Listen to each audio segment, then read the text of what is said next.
Je m'appelle Lagraine, je suis artiste-interprète. Je fais de la pop variété, c'est une musique un peu hybride. Là, je suis en train de préparer un album qui va bientôt sortir sur Paris. Donc voilà.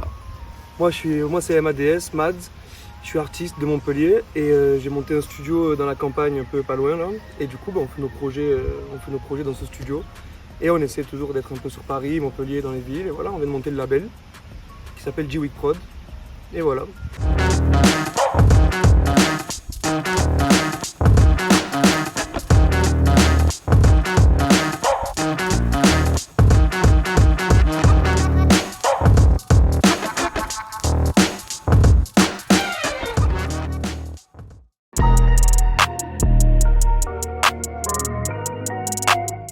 Par la musique, je faisais de la musique sur Mio, lui aussi faisait de la musique et du coup, connexion. Les réseaux et voilà.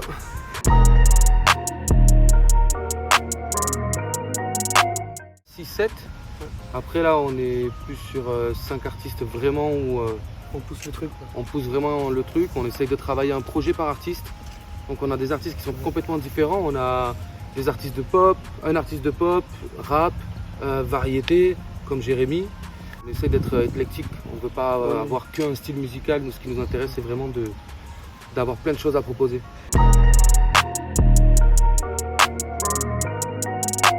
Jérémy, je le connais depuis un petit moment. On échange déjà depuis plusieurs années sur les réseaux. Donc ça fait un petit moment que je le suis, je regarde ce qu'il fait. Et du coup, après son aventure The Voice, on s'est dit qu'il y avait quelque chose à faire, il y avait quelque chose à pousser. Nous, on croit vraiment au projet. Vraiment, Jérémy, c'est notre poulain. Depuis qu'il a arrêté The Voice, en l'espace de 2 semaines, en vrai, on y a fait faire un EP. Donc un EP, c'est un projet. C'est un peu la carte visite. On y a fait faire 6-7 titres avec des acoustiques. Donc les versions acoustiques aussi des morceaux qu'on a fait faire. Et ouais, du coup, ça a vite... il y a eu une bonne vibe, ça s'est vite fait, ça s'est bien fait. Jérémy, c'était beaucoup à la guitare, guitare-voix. Et nous, on vient ramener cette touche de modernité. Moi je pense il faut laisser l'artiste s'exprimer. Il faut qu'on soit à l'écoute. Il faut qu'on l'amène vers là où il veut aller. On ne doit pas lui imposer une direction. Donc lui il amène d'abord le côté naturel, son côté à lui en fait. Et après nous autour on essaie de commercialiser le truc sur les instrus qu'on va faire derrière, le rythme. Plus produire, que ce soit moins du guitare-voix et produire le truc, mais que les textes restent authentiques, que pas robotiser sa voix, admettons, essayer de rester au plus naturel, pas variété, sans dénigrer son truc quoi.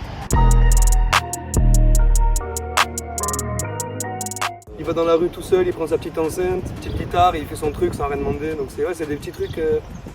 Ouais, c'est ça, c'est surtout cette empreinte artistique du gars qui habite ici dans la campagne, qui prend sa guitare, qui monte sur Paris, qui s'inscrit à The Voice, c'est le mec qui va devant 7 millions de téléspectateurs chanter sa chanson. Donc moi c'est ça, quand j'ai vu ça, j'ai dit ce mec là, il fait ce qu'il aime, ça se voit et il faut l'aider. Et il écrit très bien aussi. Déjà il écrit bien, il a des bons thèmes, des bonnes idées, donc après on a juste à au final faire fleurir le truc et c'est bon.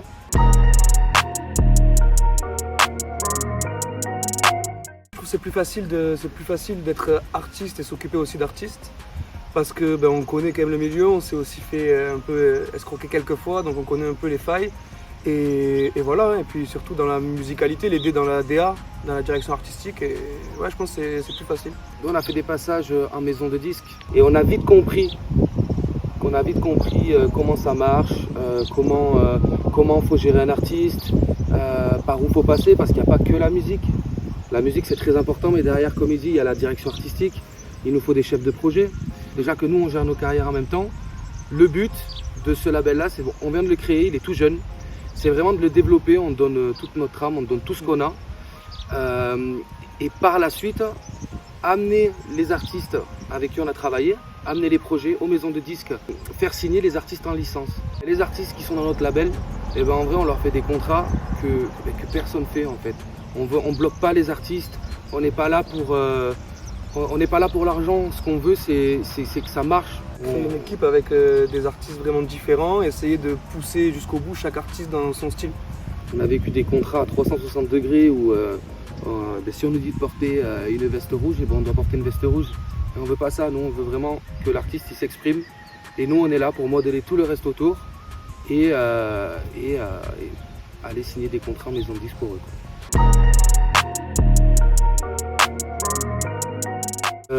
Bercy, Stade de France, tourner dans toute la France, avoir des bus, prendre tous nos potes dedans et faire des tournées et pas s'arrêter et créer de la musique tous les jours, faire ce qu'on aime quoi, parce qu'au final c'est pas qu'on sait faire que ça, mais c'est là où on y prend le plus de plaisir. Et dans le monde dans lequel on vit en ce moment, faut faire ce qu'on aime quoi. On lâche rien, on fait les choses avec le cœur et puis on aura notre bus, on aura notre Bercy, et on vous invitera.